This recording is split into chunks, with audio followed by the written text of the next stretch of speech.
We're getting very close to the petitioning period. And legislators and people seeking the positions of members of Congress will need to know their districts in order to begin to circulate petitions.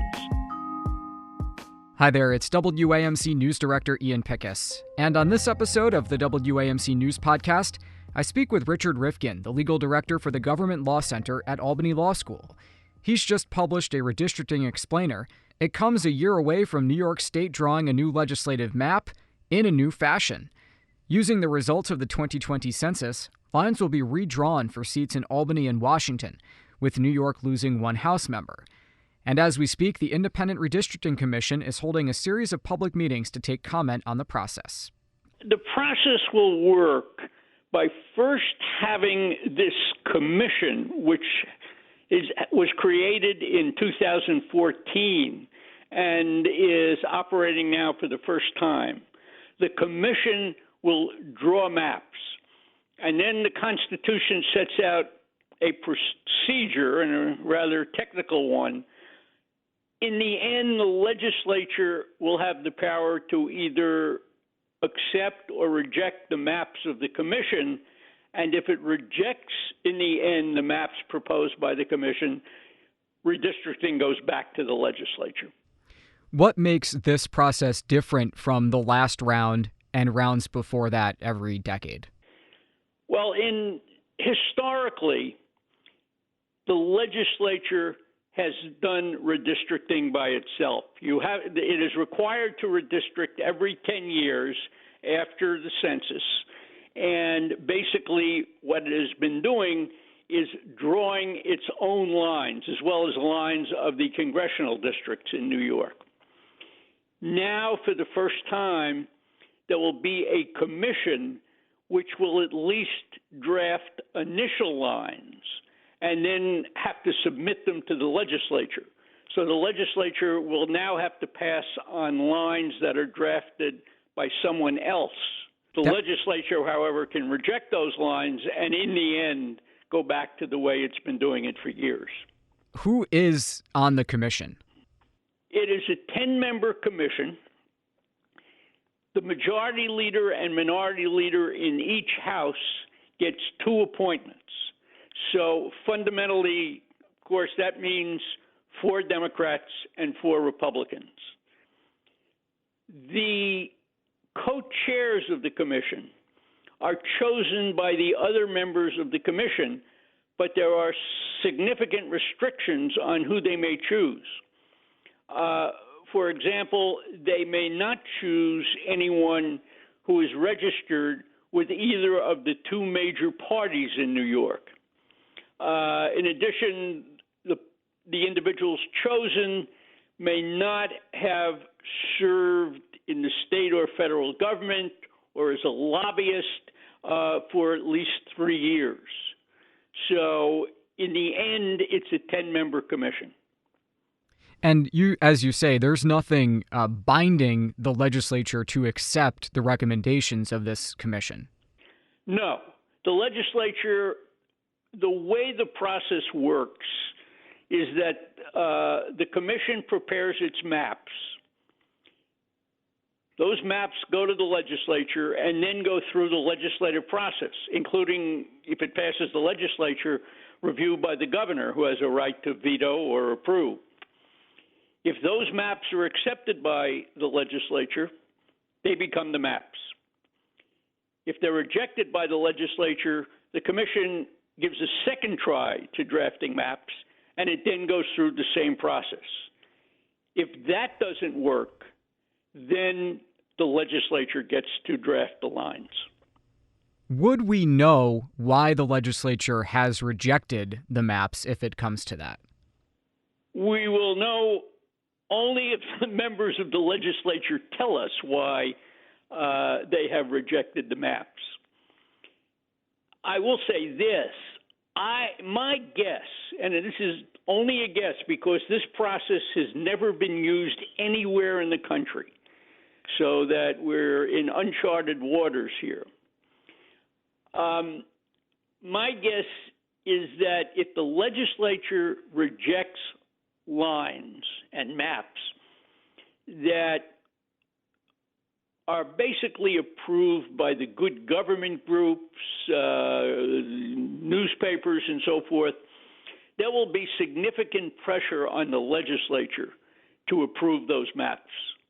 In other words, they wouldn't want to take the heat for maps that have been drawn by an independent commission and then accepted by, independent referees like NYPIRG and other groups. That's right. I mean, I think that's a political process that will play out, which we have not seen before. That is, this will potentially be a new kind of pressure on the legislature to accept maps that it has not drawn.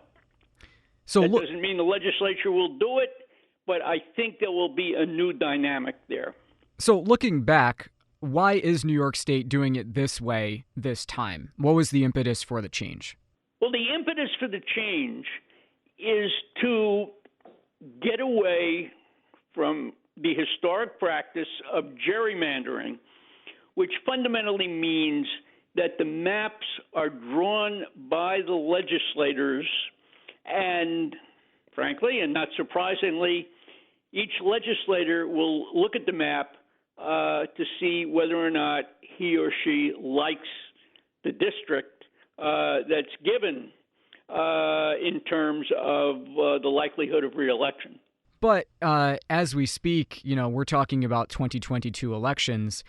Democrats in New York State hold overwhelming majorities in both the Assembly and the Senate. So it's probably not a stretch to imagine that dynamic wouldn't be fundamentally altered by the makeup of the new maps, as far as we can tell. Well, if the Independent Commission comes out with maps that you mentioned the Democrats, so you say the Democrats don't like, for whatever reason, they will have the opportunity to reject those maps. I don't know what the maps are going to look like.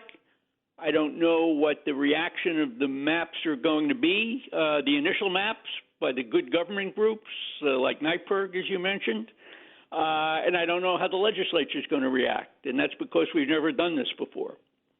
What are some potential pitfalls that you foresee? Well, the first pitfall, and we'll see how significant it is that redistricting is based on data from the Census Bureau of the federal government. Because of COVID-19, the release of that data has been delayed.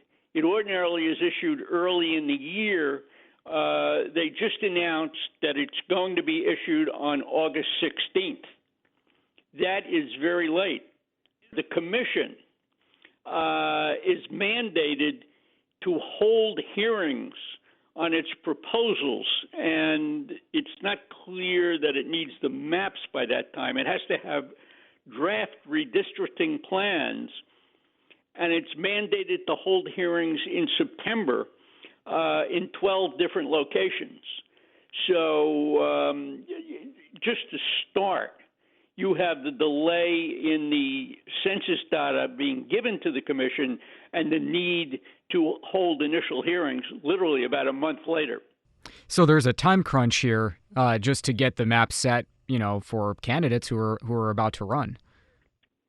That's correct. And then the first draft of maps has to be submitted to the legislature by January 1st and no later than January 15th.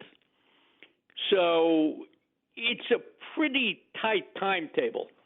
Now, we've seen challenges to other states' redistricting plans over the years. North Carolina had to throw the maps out. Texas is always in a challenge over the way the lines are drawn. What happens if somebody challenges the maps in New York State drawn under this new metric? Well, that's a very interesting question, and I think a very significant one.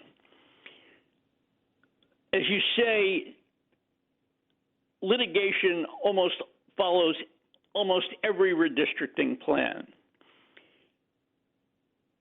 the Constitution contains just really detailed provisions about this commission and how it operates. For instance, as I mentioned, it has to hold hearings after in September, and the Constitution says exactly where those hearings have to be held.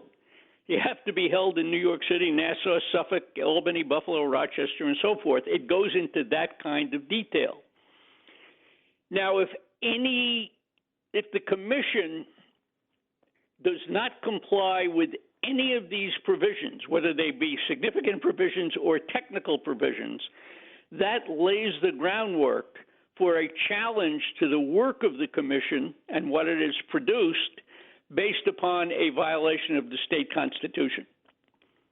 So there is a whole new groundwork now for challenges to the actions of the commission. To follow up on that, somebody we know by 89 people, New York State is going to lose one House district. There have been some announced retirements from the delegation, but looking at the current incumbents, one of them is not going to have a congressional seat to run in 2022. And so that leads me to ask, how will we know if the Independent Redistricting Commission actually drew independent, fair lines? Oh, I think that's a judgment that everyone who looks at the lines will have to make for himself or herself. In other words, you look at the lines that they draw, and we will have them by January, assuming they meet this requirement. You'd look at those lines, and then you can decide, I could decide, we may agree, we may differ, are these lines fair lines and the kind of lines we were hoping for? Is there anything I didn't ask you about that you feel should be noted here? Well, the other thing I would note is that, as I said, the commission has to submit its first plan to the legislature no later than January 15th. If that's rejected, they have to submit the second set of maps within 15 days, but no later than February 28th. The problem I think we're going to face if everything is rejected is that we're getting very close to the petitioning period. And legislators and people seeking the positions of members of Congress will need to know their districts in order to begin to circulate petitions. So this whole process may bring us very, very close to the beginning of the petitioning period. Yeah, we've already seen, at least in one case, Republican Kyle Vandewater, who last election ran in New York's 19th congressional district, said, I'm going to run again. I just don't know which seat it will be for. So that's already starting to play out to a certain degree. Right. And remember, depending upon how this plays out, how many times it goes to the legislature, he and others who are seeking office may not know that pretty close to the beginning of the petitioning period. Well, it'll be fascinating to follow that timeline, and I plan to call you back in a few months and see where we are. Glad to speak with you about this at any time. That's Richard Rifkin. He's the legal director for the Government Law Center at Albany Law School. Thank you so much for taking the time for us. Okay, Ian, always good to talk to you about these sorts of issues. All right, that does it for this episode of the WAMC News Podcast. Thanks so much for listening. Until next time, I'm Ian Pickus.